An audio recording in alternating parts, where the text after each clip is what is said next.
I'm also curious too, like, again, stories, working with people that have gone on maternity leave, like, how interesting is it for you not only to have that personal dynamic change, in so many ways, but like, when you do get like the temporary replacement for your mat leave, like how was it like transitioning from work in that state of mind where not only you really are putting everything on hold, but then you're also trusting somebody who may or may not be wishing that you don't come back on maternity leave, and with your coworkers, because depending, some organizations don't find a replacement for that position and it kind of just gets shared between the team. Like, how was that for you, kind of transitioning out, either training a new temporary person or if it had to be kind of shared within your team?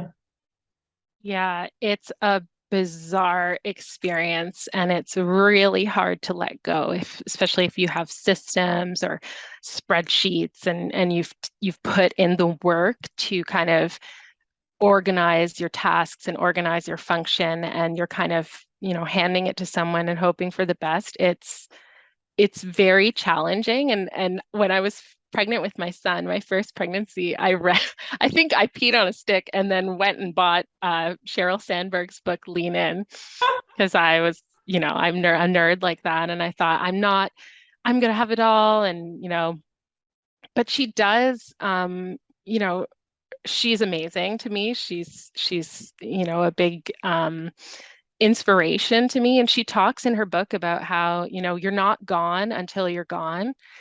So say yes to projects, say yes to meetings until your very last day of work, and make people say no to you um, for being pregnant because they won't.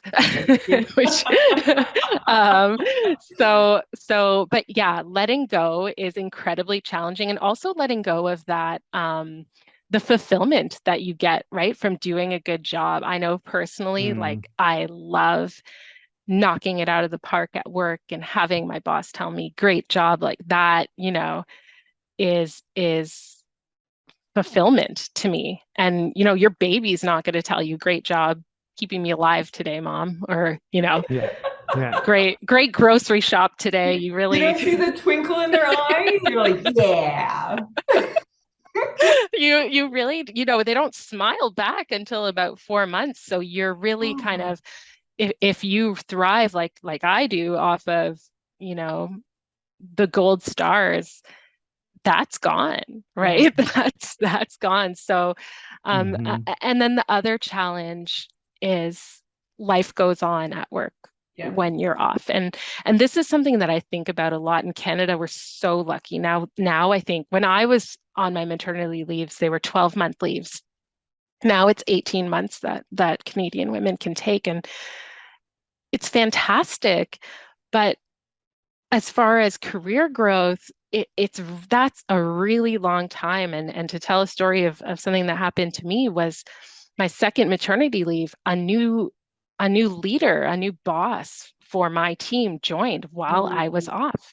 oh gosh. And I had really, worked hard for years before going off, but she didn't know she didn't know me. She didn't Right. know what I could do. And Hmm. 2 months into me returning, I was passed up for a promotion, and I can't really blame her because she didn't know me, right? Right. She didn't know what I could do. She didn't know my background. I was brand new from mat leave with two kids, and so that pressure of not only coming back to work after being off and having all of your home responsibilities, but also having to prove yourself All to over new again. people Hmm. when you've done that job for years is another load and another burden for working parents who've taken time off to carry. And again, maybe it's something to consider when going off. And so I think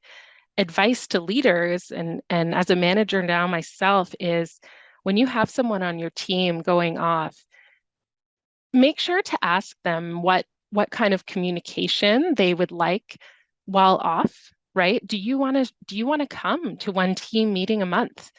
do you want to log into our quarterly updates? Do you, make sure that if they want to stay connected, that you're keeping that open for them. Because that's something that I didn't have and I would have said yes to, looking back.